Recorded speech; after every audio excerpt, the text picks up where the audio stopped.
Timnas Indonesia gagal menandingi Jepang pada matchday 5 grup C putaran ketiga kualifikasi Piala Dunia 2026 zona Asia.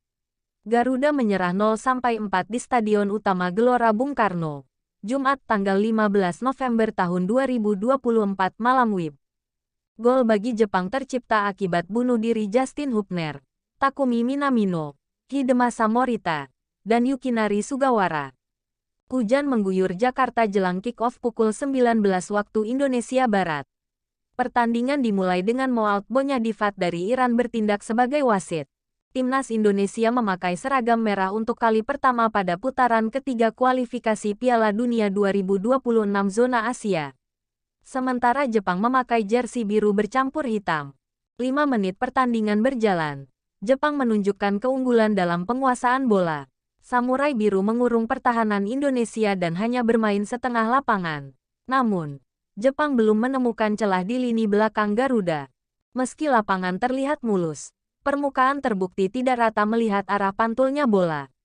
Kevin Dix sempat salah mengantisipasi dan menciptakan peluang berbahaya bagi Jepang. Di sisi lain, Ragnar Oratmangun juga mendapatkan kesempatan dari situasi serupa. Sayang, meski tinggal berhadapan dengan kiper, dia gagal menaklukkan Zion Suzuki. Kevin Dix pamer kebolehan dalam membantu serangan. Dia menemukan ruang di sisi kiri pertahanan Jepang dan melepas umpan silang berbahaya. Namun Rafael Struijk terlambat menyambut. Setelahnya justru Struijk yang dalam posisi menusuk. Kali ini umpannya tidak menemukan Yakob Sayuri. Jepang tidak tinggal diam. Dengan umpan daerah, Samurai Biru coba mengancam gawang Maarten Paes.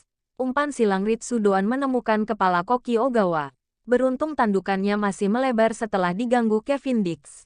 Tim tamu lalu mulai mencoba lewat tendangan jarak jauh. Daichi Kamada melepas tembakan yang berbelok usai mengenai kaki Jeizes. Beruntung Maarten Paes bisa menyesuaikan diri dan menangkap si kulit bundar. Penjaga gawang FC Dallas itu juga bisa meredam usaha Ritsu Doan tidak lama kemudian. Waktu berjalan. Kaoru Mitoma menghentikan laju Kevin Dix saat Indonesia coba melancarkan serangan. Coba melakukan play on. Wasit akhirnya meniup peluit setelah dapat rekomendasi dari hakim garis. Akibat aksinya ini, Mitoma diganjar kartu kuning. Jepang akhirnya sukses membongkar pertahanan Indonesia. Bola mengenai Hidemasa Morita sehingga mengecoh pemain Indonesia. Daichi Kamada pun lolos melewati Jeizes sebelum mengirim bola ke Koki Ogawa. Justin Hubner berusaha mencegah tapi justru melakukan gol bunuh diri di menit ke-35. Jepang menggandakan keunggulan tidak lama kemudian. Kaoru Mitoma menerobos di sisi kanan pertahanan Indonesia dan mengirim bola ke Takumi Minamino yang muncul dari belakang. Samurai Biru unggul 2-0 di menit ke-40. Namun, kabar buruk bagi Indonesia tidak berhenti sampai di situ. Kevin Dix terkena cedera sehingga diganti Sandy Walsh.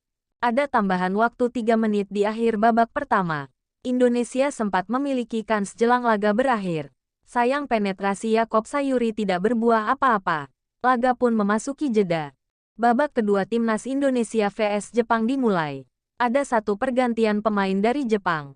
Takumi Minamino digantikan pemain Glasgow Celtic Daizen Maeda. Jepang menambah gol di menit ke-49.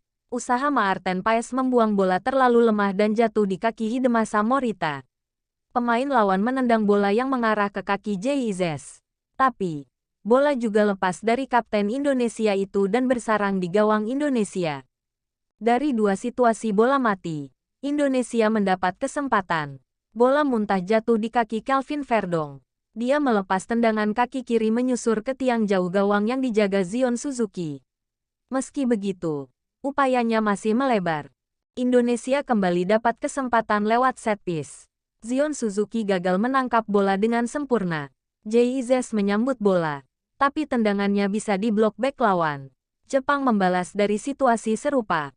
Namun, eksekusi Kaoru Mitoma juga belum tepat sasaran.